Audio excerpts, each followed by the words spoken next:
فبأي آلاء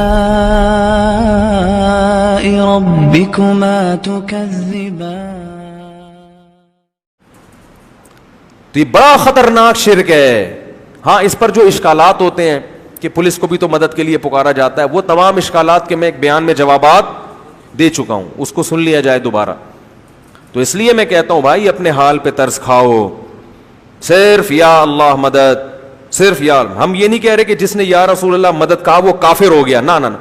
کفر کا فتویٰ لگانے میں بہت احتیاط ہے, کیونکہ ہم اس سے پوچھیں گے تمہارا مطلب کیا ہے اس کا, تو مطلب میں جا کے گہرائی میں کہیں سے بھی کوئی تعویل کھینچ تان کے نکالی جا سکتی ہو کہ ہو سکتا ہے اس کا یہ مفہوم ہو, تو اس کو مومن ہی کہا جائے گا جب تک 100% وہ واضح طور پر نہ کہہ دے.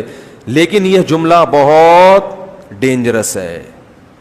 کفر کا فتویٰ دنیا میں لگانے میں تو احتیاط ہے, مگر آخرت میں اللہ بھی احتیاط سے کام لے گا فتویٰ لگانے میں, ایسا نہیں ہے.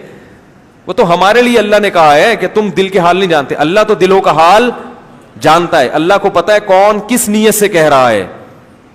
تو اس لیے میرے بھائی اپنے حال پہ ترس کھاؤ, اپنے مذہبی رہنماؤں کے کہنے پر توحید کا راستہ نہ چھوڑو.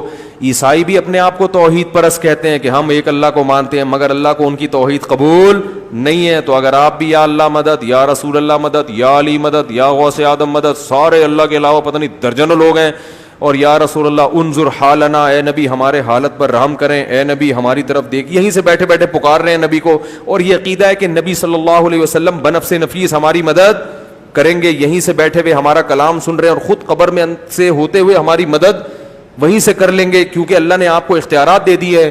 بھائی یہ شرک ہے, اللہ نے کسی کو کسی کی مدد کا اختیار نہیں دیا. ہاں وہ اختیارات جو اسباب کے دائرے میں آتے ہیں, اسباب جس کی کوئی سائنٹیفک لاجک ہو, جیسے پولیس کو مدد کے لیے پکارے ہیں تو موبائل آئے گی اس طرح سے, وہ تو لاجک ہے نا اس کی. ان لاجک جو مدد ہوتی ہے کہ جس میں کوئی ذرائع یا اسباب نہ ہو, یہ مدد صرف کون کر سکتا ہے؟ اللہ. اس کا اللہ نے کسی کو اختیار نہیں دیا. تو ہم نبی صلی اللہ علیہ وسلم کے بارے میں عقیدہ رکھتے ہیں تمام پیغمبروں کے سردار, بلکہ بعد از خدا بزرگ توئی قصہ مختصر, اللہ کے بعد نبی ہی کا مقام ہے, قصہ مختصر. شاعر نے کیسی پیاری بات, شاعر نے کہا تم نبی کی شان بیان کرتے ہو, کہہ رہے میں مختصر بات کر کے گل ویلے دی تے پھل موسم دا قصہ ہی ختم کر دیتا ہوں. بعد از خدا بزرگ توئی, اللہ کے بعد کون ہے؟ پیغمبر. جس کی بھی تعریف کی جائے نا, اس سے اونچا مقام کس کا ہے؟ نبی کا. پھر آپ کسی کی تعریف کریں, زمین آسمان کے قلابے ملا دیں, وہ تعریف نبی کی تعریف نہیں ہوگی, نبی کا مقام اس سے اونچا ہوگا. سب سے اونچے کون ہے؟ نبی.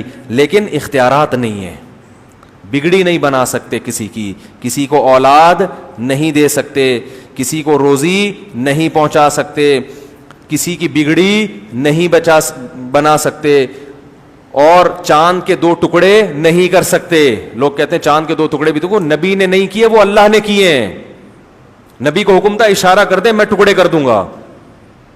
تبھی نبی سے ایک مشرکین اور بھی معجزوں کا مطالبہ کرتے تھے, آپ یہ کریں آپ یہ کریں. نبی نے فرمایا کہ سبحان ربی هل كنت الا بشر رسولا, میں تو انسان ہوں بھائی, میں یہ نہیں کر سکتا کہ یوں اشارہ کروں نہریں جاری ہو جائیں, میرے میں اختیارات تھوڑی ہیں.